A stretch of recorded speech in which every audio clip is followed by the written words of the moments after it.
یوشع یکی از بزرگترین جنگجویان تاریخ کتاب مقدس است. مردی که هرگز حتی یک نبرد را از دست نداد. اما چه چیزی یوشع را اینقدر متفاوت می‌کرد؟ چرا خدا او را شایسته ماموریت‌های غیرممکن دانست؟ او چگونه اطاعت سرنوشت او را شکل داد؟ در این ویدیو ما به داستان ناگفته یوشع می‌پردازیم. ایمان او، رهبری او و دلایل پنهانی که پشت پیروزی‌هایش قرار داشت. نام اصلی او هوش بود که به معنای نجات است. اما بعداً موسی نام او را به یوشع تغییر داد. به معنای خداوند نجات است. این تغییر تصادفی نبود. این نام هویتی را آشکار می‌کرد که یوشع برای آن مقدر شده بود. از جوانی یوشع خدمتگزار موسی بود. او نزدیک می‌ماند، نه برای جلب توجه، نه برای بهدست آوردن قدرت، بلکه برای درک حقیقت. در حالی که دیگران در بیابان شکایت می‌کردند، یوشع مشاهده می‌کرد. در حالی که دیگران تردید داشتند، یوشع گوش می‌داد. او می‌آموخت. او شاهد غیرممکن‌ها بود. او دید که دریای سرخ شکافته شد.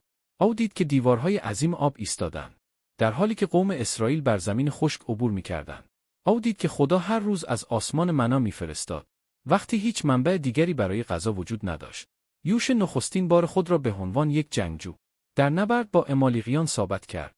در حالی که موسی بر فراز کوه ایستاده بود. او دستان خود را به سوی آسمان بلند کرده بود. اسرائیل پیروز می‌شد. اما وقتی دستان موسی خسته می‌شد و پایین می‌آمد، اسرائیل شروع به شکست می‌کرد.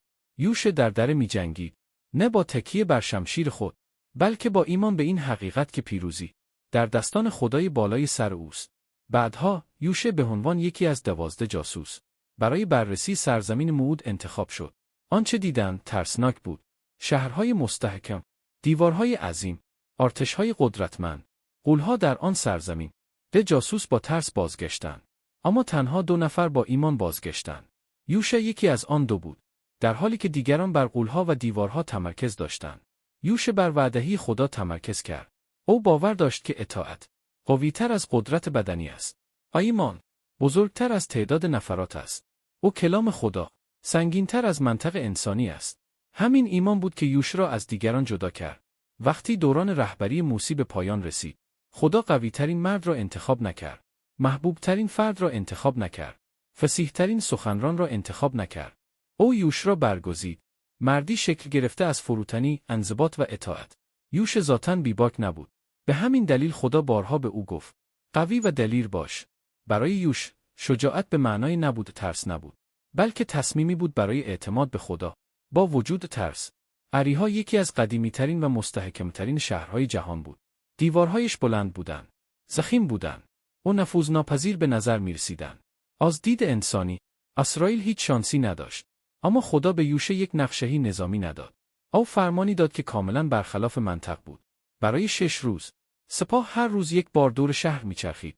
در سکوت، نه فریاد جنگی، نه سلاح‌های برافراشته، نه حمله‌هایی. در روز هفتم، 7 بار شهر را دور زدند. کاهنان در پیشاپیش حرکت می‌کردند و شیپور می‌نواختند. تابوت احد در مرکز قرار داشت. این یک مانور نظامی نبود. این آزمونی از ایمان بود. یوشع فرمان داد: فریاد بزنید، زیرا خداوند شهر را به شما داده است. او آنگاه غیرممکن رخ داد. دیوارهای اریحا فرو ریختند. نه با سلاح، بلکه با قدرت خدا. پس از سقوط اریحا، پادشاهان کنعان به وحشت افتادند. آنها می‌دانستند که نیروی ماورایی در کنار اسرائیل می‌جنگد. پادشاه اورشلیم اتحادی از 5 پادشاه تشکیل داد. آنها به جبعون متحد اسرائیل حمله کردند. یوشع تمام شب راهپیمایی کرد تا دشمن را غافلگیر کند. و بار دیگر خدا مداخله کرد. خدا سنگ‌های عظیمی از آسمان بر سپاه دشمن فرو ریخت. دشمنان بیشتری با سنگ‌ها کشته شدند تا با شمشیرهای اسرائیل. این یک نبرد عادی نبود. این داوری الهی بود. اما روز رو به پایان بود. نبرد هنوز تمام نشده بود. یوشع مستقیما با آسمان سخن گفت: ای خورشید بر جبعون بایست. و ای ماه بر درهی یالون. خورشید ایستاد. ماه حرکت نکرد. زمان گویی متوقف شد تا زمانی که پیروزی کامل شد. کتاب مقدس میگوید: هرگز پیش از آن و هرگز پس از آن چنین روزی وجود نداشته است. این یوشع تنها نبود که می‌جنگید. این خدا بود که برای او می‌جنگید. این پیروزی‌ها به این دلیل نبود که یوشع بزرگترین استراتژیست بود.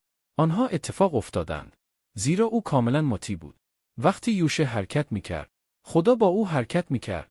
وقتی یوشع اعتماد می‌کرد، خدا مداخله می‌کرد. اریحا سقوط کرد. پادشاهان شکست خوردند. او آسمان به ایمان یک انسان پاسخ داد. راهاب، زنی که سرنوشت سقوط اریحا را تغییر داد. راهاب در شهر اریحا زندگی می‌کرد. خط جدید. او یک سرباز نبود. او یک رهبر نبود. او در میان قوم خود محترم شمرده نمی‌شد. راهاب یک فاحشه بود که در لبه دیوارهای شهر زندگی می‌کرد. اما او چیزی را دید که دیگران حاضر نبودند ببینند. او درباره خدای اسرائیل شنیده بود. درباره دریای سرخ. درباره پیروزی‌ها در بیابان. او ایمان آورد. وقتی یوشع 2 جاسوس را به اریحا فرستاد، راهاب آنها را پنهان کرد. او جان خود را به خطر انداخت تا خادمان خدا را محافظت کند. او به سربازان پادشاه دروغ گفت. او آنها را از خانه خود دور کرد. اما شجاعت او بی‌پروا نبود. آن شجاعت ایمان بود. راهاب سخنی شگفت‌انگیز گفت. می‌دانم که خداوند این سرزمین را به شما داده است. زیرا یهوه خدای شما، او خدای آسمان در بالا، او زمین در پایین است. این اعتراف اهمیت داشت. راهاب قدرت نخواست. او رحمت خواست. او ریسمانی سرخرنگ در پنجرهی خود بست. نشانهای از ایمان، نشانهای از محافظت. وقتی اریحا سقوط کرد، تمام دیوارها فرو ریختند، جز دیواری که راهاب در آن زندگی می‌کرد. خانه او پابرجا ماند. در حالی که شهر نابود شد، راهاب و خانواده‌اش نجات یافتند. او به قوم اسرائیل ملحق شد. اما داستان او به اینجا ختم نمی‌شود.